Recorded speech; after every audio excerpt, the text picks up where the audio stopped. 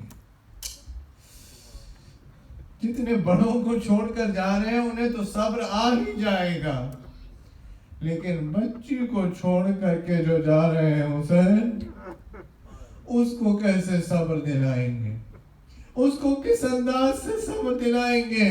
حسین سب لوگوں کو تیار کرنے کے بعد ہر بیوی سے کہتے ہیں جاؤ فاطمہ صغریٰ کے حجرے میں جا کر رخصت کھولو, لیکن یہ خیال رکھنا کہ زیادہ دیر اس حجرے میں نہیں رہنا ہے, بس رخصت ہو کر فوراً نکل آنا. ایسا نہ ہو کہ تمہیں واسطہ بنا کر کے فاطمہ صغریٰ یہ کہیں کہ بابا سے سفارش کریں کہ مجھے چھوڑ کر نہ جائیں. ہر بیوی آتی ہے, فاطمہ صغریٰ ابھی ادھر بات کرنے کی کوشش کرتی ہے, بیوی حجرے میں سے نکل آتی ہے. آخر میں شہزادی زینب حجرے میں فاطمہ صغریٰ کی آتی ہے. بس اب فاطمہ صغریٰ نے ذہن بنا لیا ہے اب میں کسی سے نہیں کہوں گی, بس پھوپھی زینب سے کہوں گی. جیسے ہی زینب آتی ہے دامن تھام لیتی ہے, کہتی ہے پھوپھی اماں بابا سے کہیے مجھے چھوڑ کر نہ جائیں. اجرکم اللہ, اللہ آپ کو کسی غم میں نہ رلائے سوائے غم حسین کے. پھوپھی اماں بابا سے کہیے مجھے چھوڑ کر کے نہ جائیں. زینب کہتی ہے فاطمہ تم مریض ہو, علیل ہو, بیمار ہو, اس وجہ سے بابا تمہیں چھوڑ کر جا رہے. کہا نہیں پھوپھی اماں مجھے چھوڑ کر کے نہ جائیں, آپ لوگوں کا فراق ہی موت ہو جائے گی. اجرکم اللہ.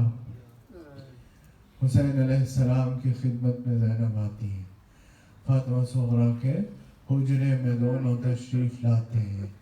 حسین علیہ السلام کہتے ہیں فاطمہ میں نے تمہارا نام تمہاری دادی فاطمہ پہ رکھا ہے, تمہاری دادی کا ایک لقب صابرہ تھا.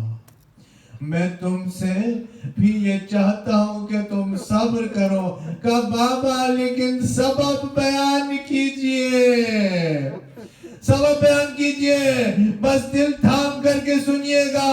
حسین رو کے کہنے لگے فاطمہ میری بیٹیاں کچھ بابا سے مشابہ, کچھ نانا سے مشابہ, مگر تم میری ماں فاطمہ زہرا سے مشابہ ہو. میں یہ دیکھ نہیں سکتا کہ وہ بیوی جو میری ماں سے مشابہ ہے اسے بازاروں میں پھرایا جائے, درباروں میں لے. الا ولعنۃ اللہ علی القوم الظالمین وسيعلم الذین ظلموا ای منقلب ینقلبون. پروردگار سے دعا ہے کہ ہماری مجلس کو شرف قبولیت عطا فرمائے. ان آنسوں کے صدقے میں ہمارے گناہ کبیرہ و صغیرہ کو معاف فرمائے, مرحومین کے درجات کو عالی فرمائے, اہل بیت عصمت و طہارت کی سیرت طیبہ پر عمل پیرا ہونے کی توفیق عنایت فرمائے, دنیا میں ان کی زیارت, آخرت میں شفاعت نصیب فرمائے. اس وبا سے تمام عالم کو نجات عطا فرما، جو بھی مبتلا ہیں انہیں شفا عطا فرما، جو دنیا سے جا چکے ہیں ان کی مغفرت فرما، ہمارے آقا اور مولا کے ظہور میں تعجیل فرمائے، ہمیں ان کے اعوان و انصار میں سے قرار دے۔ ربنا تقبل منا انک انت السمیع العلیم بحق محمد و آلہ الطاہرین۔ ماتم سے